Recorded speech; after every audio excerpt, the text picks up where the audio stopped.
Oke, hello guys, kembali lagi bersama gue Ridwan. Oke, video kali ini gue mau ngebahas tentang ini dia. Kalian bisa baca nggak ini? Ini adalah Shokujo apa namanya?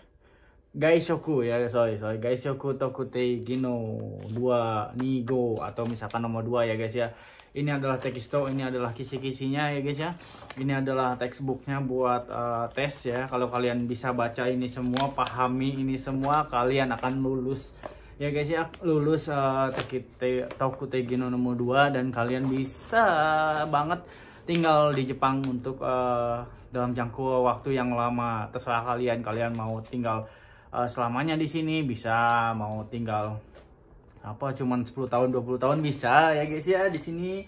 Ini dia bagi yang punya Tokutei Gino 1 ya guys ya, untuk restoran ya guys ya. Restoran ini restoran ya, untuk manufaktur juga banyak, untuk pabrik, untuk pelaut juga banyak sih sebenarnya ya guys ya. Beda jenisnya, beda kisi-kisinya juga. Oke, kenapa gua mau ngebahas ini ya guys ya? Kenapa? Karena ini requirementnya atau syarat-syaratnya untuk mendaftar ke nomor 2 ini lumayan ya guys, lumayan sulit. Kenapa? Karena dari perusahaan sendiri yang harus apply ya guys ya, yang harus apply untuk Tokutei Gino 2 itu gitu ya guys ya. Kebetulan gue pakai visa ini untuk kerja di Jepang ya guys ya. Gue TG1 ya guys ya, restoran, dan gue sekarang jadi kepala ya guys ya, kepala atau manajer gitu ya guys ya. Kalau kalian pernah nonton video gua atau selalu nonton video gua, updatean gua, kalian tahu jalan ceritanya gua jadi manajer gitu kan di sebuah restoran di Jepang itu dan sebuah hotel di Jepang itu. Oke ya guys ya, kita langsung aja bahas ini. Gaishoku Tokutei Gino. Jadi ini tuh bisa, kalau kalian dapat lulus tes ini, kalian bisa ganti ke visa ini, kemudian kalian nggak ribet-ribet lagi nyari kerjaan gitu kan, nyari mikirin visa gitu kan. Ini biasanya dia 3 tahun gitu ya guys ya, 3 tahun sampai setahun gitu. Dan ini juga sebenarnya lebih fleksibel ya guys daripada nomor 1 itu cuma setahun gitu ya guys ya. Dan ini lebih yang satu itu maksimal 5 tahun gitu.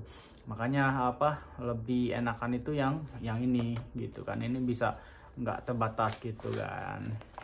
Oke, cara mendaftarnya kalian itu mesti minimal 3 tahun pakai TG1 ya guys ya. Setelah itu kalian levelnya supervisor gitu ya guys ya. Dan kemudian intinya adalah sebenarnya untuk bisa ngambil syarat untuk visa ini adalah perusahaannya mau nggak daftarin bahwa kalian itu adalah manajernya atau kepalanya di situ gitu ya, dengan tulis itu di websitenya. Kemudian kalian tes di sana gitu guys, tes di sana sesuai lokasi kalian. Kalau di Tokyo, kalau di Fukuoka seperti itu ya guys ya. Dan untuk tesnya itu gak tahu sih sulit apa enggaknya. Cuman kalau kalian hafal ini tekistonya atau textbooknya, kalian pasti akan bisa lulus dengan mudah ya guys ya. Yang penting ini kuncinya ini ya guys ya. Kuncinya adalah ini, dan semuanya sih sama sih. Kalau ada tes tertulis pasti kuncinya adalah hafal dengan pedomannya seperti itu ya guys ya. Dan minimal itu N3 ya guys ya, N3. Kalau misalkan N4 itu cukup sulit karena ini bahasanya N3 sampai N1 ke atas gitu ya guys. N3 lah minimal ya, minimal N3 sebenarnya. Pasti kalian lulus kalau itu, kalau udah dapat N3 minimal, kemudian ini hafal semua, udah aman. Dan tinggal apply visanya aja seperti itu ya guys ya. Benefitnya apa sih dapat visa ini gitu kan? Kalian bisa pindah gampang, nggak kayak TG1. Kalau TG1 itu ribet, kalau pindah perusahaan itu susahnya minta ampun nih guys ya. Kalau ini lebih gampang ya guys ya, lebih gampang. Jadi gue rekomendasiin kalian kalau udah 3 tahun minta applyin visa ini aja gitu kan. Kalau misalkan kalian TG1 ya guys ya, kebetulan nanti tahun ini bulan 10 ya, bulan 10 ada tes lagi. Nah bulan ini harusnya udah daftar ya guys ya, daftar. Kalian mesti daftar bulan ini, kemudian nanti bulan 10 kalian tes seperti itu. Setelah tes lulus itu nanti pengumumannya bulan 12 ya guys ya. Kalau kalian lulus tes dapat sertifikat kemudian apply gitu ya guys ya. Kalian udah deh nggak usah khawatirin tentang visa kalian lagi ya guys ya. Seperti itu sih caranya, gampang ya guys ya.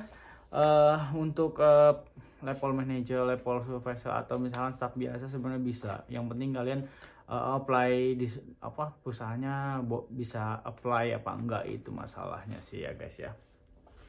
Kebanyakan sih perusahaan yang besar-besar itu sulit untuk dimintain apply visa-visa kayak gini, jadi ribet, mereka juga banyak kerjaan gitu. Kalau perusahaan besar, perusahaan kecil-kecil itu biasanya gampang sih gitu guys. Birokrasinya nggak terlalu panjang rumit gitu. Apalagi kalau dulu gua pakai kerja di bintang 5 itu sulit banget proses visanya gitu. Akhirnya ya udahlah gua pindah dulu ke sini gitu kan. Kalau hotel yang kecil gitu kan, yang emang bisa fokus visa gue yang lebih bagus lagi, proper gitu untuk kerja di sini, seperti itu ya guys ya. Oke guys, mungkin untuk video kali ini kalian mau coba lihat ininya ya guys ya, isi-isinya untuk Gaishoku Gyotoku Teigi no nomor 2 ini. Sebenarnya ini ada cara servis ya, cara servis, penjelasan tentang servis, cara makan, kemudian untuk ini cara kebersihannya dijaga gitu kan, cara membersihkan meja tamu, towel, brush kayak gitu kan, sikat kayak gitu guys. Nah kalau ada kecelakaan, kalian misalkan ini kecelakaan, kalian bisa P3K gitu kan, caranya gimana kalian baca di sini gitu. Ini di sini udah tulis AED itu P3K gitu kan. Oke, pertolongan pertama kayak gitu. Kemudian ada apalagi hasap ya guys ya, restoran, cara menyimpan barang, cara itu cara dari proses pass in pass out gitu ya guys ya, penyimpanan barang kayak gitu. Kitchen ini kayak kebersihan, potong-potong kitchen. Nah ini Gaisoku Gyono Toi Ikeng Tempo Un Eng kayak gini. Isinya itu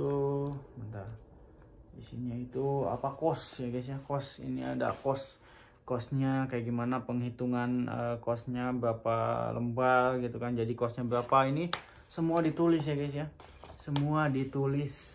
Jadi kalian mesti dihafalin. Nah ini hexos gitu kan, kalau misalkan kotor itu mesti dicuci gitu ya guys ya gitu. Nah ini untuk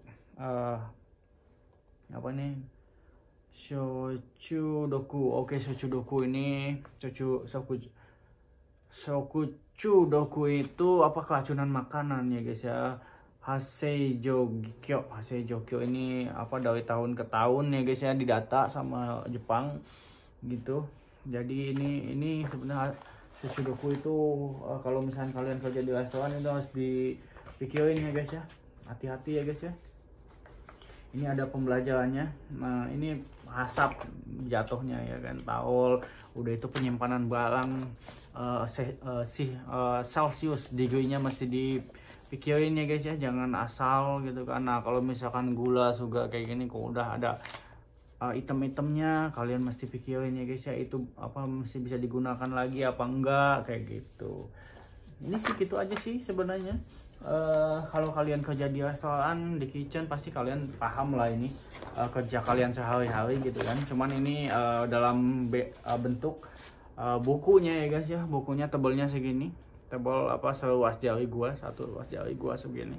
Lumayan tebal ya guys ya, untuk dihafal atau bukan dihafal sih, untuk dibaca, dipahami, dan dilakukan. Kalau udah dilakukan, kalian akan paham jawabannya, kalian akan paham cara menjawabnya dengan benar, seperti itu ya guys ya. Kalau kalian nggak paham ini, berarti kalian belum bisa kerja di kitchen sebagai manajer. Ini level Toku Tegino 2 itu levelnya manajer ya guys ya.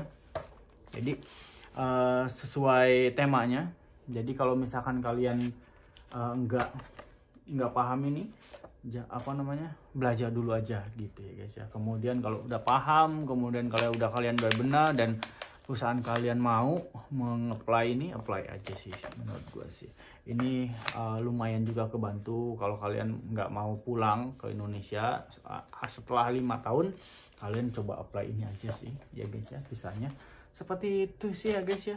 Untuk video kali ini cukup sekian ya guys ya. Thank you very much for watching. Jangan lupa subscribe dan share video ini. Kalau kalian ada teman kalian mau ke Jepang gitu kan, kalian bisa ngikutin video-video gua infoin tentang Jepang semuanya, tentang cara kerja di Jepang, especially di restoran atau di kitchen seperti itu, dan di hotel. Oke guys, see you di next video. Bye bye.